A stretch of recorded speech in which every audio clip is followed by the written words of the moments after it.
They lied to Congress, and they lied to your 9/11 Commission to create a false impression of incompetence.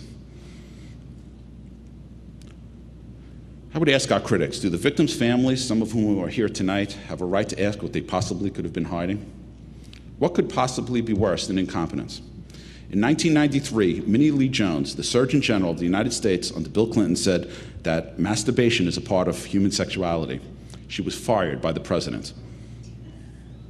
Richard Myers, in charge of the Pentagon on 9/11, was promoted. He was promoted from vice chairman to the chairman of the Joint Chiefs of Staff.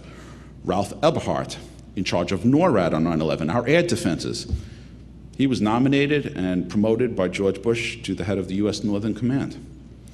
Charles Leidig, if I'm pronouncing that properly, he was in charge of what we call the war room. You've seen the movie War Games, the big room with the screens on the TV, a bunch of military guys who were supposed to protect us in an emergency. We're under attack, no jets scrambled. He was in charge of the war room. He was promoted to admiral. Brigadier General Montague Winfield, he was supposed to be in charge of the war room on that morning.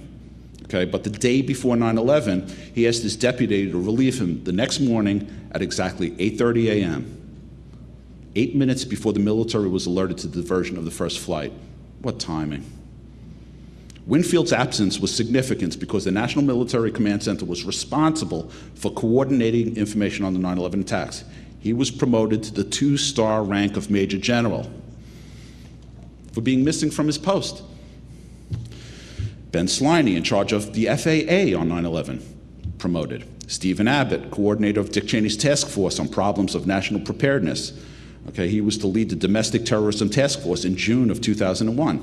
Dick Cheney promoted him to the Office of Homeland Security. Marion Bowman blocked FBI investigation into the alleged hijackers before 9/11. He was promoted.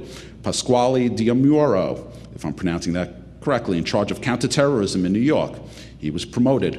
Michael Maltby, the supervisor handling the case at the FBI's Radical Fundamentalist Unit. Following my presentation, I believe that we have an ex-FBI agent who is going to be presenting on this very issue, on how this individual blocked investigations into the hijackers, a potential hijacker.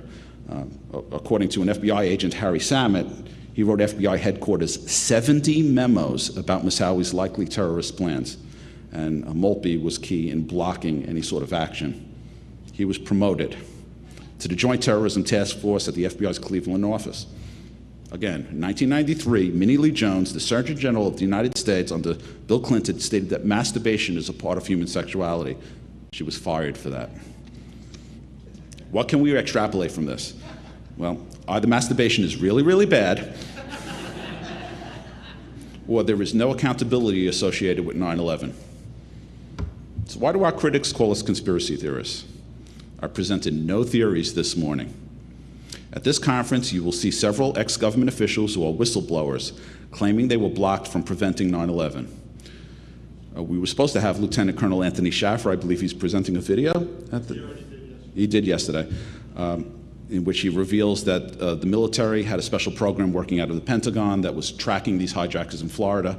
He went down to Florida to the Southern Command to try to take them out and was blocked by a 2-star general.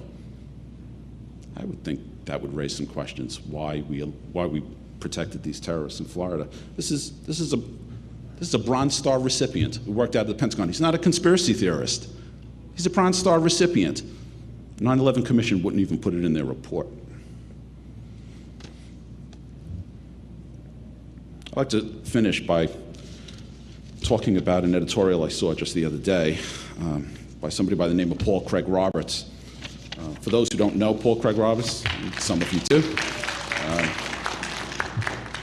you know, a lot of the criticism that we get in this movement is that, you know, we lack credibility, that we're all a bunch of kooks and loonies, and we're just people who go on the internet and believe crazy things. But what they do ignore is that there are very credible people. There are people with educational pedigrees who have spoken very vocally about this subject that, again, the media still won't acknowledge even exist.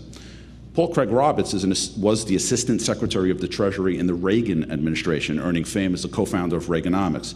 He's a former editor and columnist for the Wall Street Journal, Business Week, Scripps Howard News Service, hardly a liberal radical. He's a graduate of the Georgia Institute of Technology. He holds a PhD from the University of Virginia. He was a postgraduate at the University of California, Berkeley, and Oxford University, where he was a member of the Merton College. In 1992, he received the Warren Brooks Award for Excellence in Journalism, and in 1993, the Forbes Media Guide ranked him as one of the top 7 journalists in the United States. Should we listen to this guy? The journalists among us, do you have that kind of record? If expressing doubts or reservations about the official story in the 9/11 Commission report, this is Roberts speaking. If expressing doubts or reservations about the official story in the 9/11 Commission report makes a person a conspiracy theory kook, then we have to include both co-chairmen of the 9/11 Commission and the Commission's legal counsel, all of whom have written books in which they clearly state they were lied to by the government officials when they were conducting their investigations. On the subject of 9/11 conspiracy theorists, Roberts states, Cass Sunstein, an Obama regime official, has a solution for the 9/11 skeptics. Infiltrate them and provoke them into statements and actions that can be used to discredit or arrest them. Get rid of them at all costs. Why employ such extreme measures against alleged kooks? If they only provide entertainment and laughs, is the government worried that they may be onto something? Instead, why doesn't the US government simply confront the evidence that is presented and answer it? For those of you who may not have heard about this, Cass Sunstein is considered a likely candidate for the Supreme Court if Obama has the opportunity to seat him. This is one of his top legal counsels, and he recently wrote a paper dealing with the problem of 9/11 truth conspiracy theorists. And his solution is something he calls cognitive infiltration, cognitive disruption, infiltrate and disrupt. What happened to transparency? I thought we were going to get transparency from this administration. Roberts concludes by saying, and this is what I'd like to finish with because I wish I had said it myself. Roberts concludes by saying, for their own good and that of the wider world, Americans need to pay attention to the growing body of experts who are telling them that the government's account of 9/11 fails their investigation. 9/11 launched the neoconservative plan for US world hegemony. The morons in Washington are pushing the envelope of nuclear war.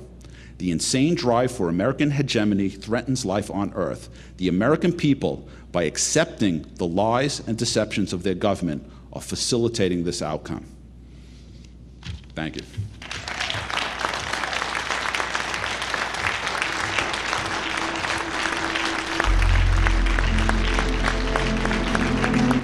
Okay, well, the Treason in America conference, and that last quote was just as true as you can get. If you don't understand what happened to 9/11, if you don't try to find out, you're just helping facilitate the outcome.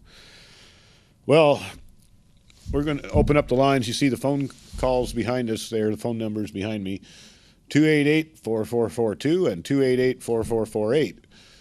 And we only have about 9 or 10 minutes left. So if you have anything to say, go ahead and call. And I hear the phone ringing already. Well, hey, I just want to say one thing, though. You see me dressed like this. This doesn't pull down into a mask or anything. In fact, I should probably take it off because now, wearing all black, I wear it because I'm in the studio. And when you're behind the camera and another camera has a crossfire with you, you don't get seen because you're wearing black. But there are a whole bunch of people that are wearing black, and you'll see them appearing more and more in the protests out there. The anarchists, they call themselves, and they've been, infiltrated or perhaps created by the police. So when you see a group calling themselves anarchists that are calling for indiscriminate violence, indiscriminate property damage, and maybe even calls to war and violence, those are police provocateurs. Now, you can refer to Alex Ansari's last two shows where they've exposed the police, the Portland police provocateurs, and you can check out the international and national versions on Alex Jones's website, where he's got them just absolutely dead to rights. Now, this is real life, it's not imagination.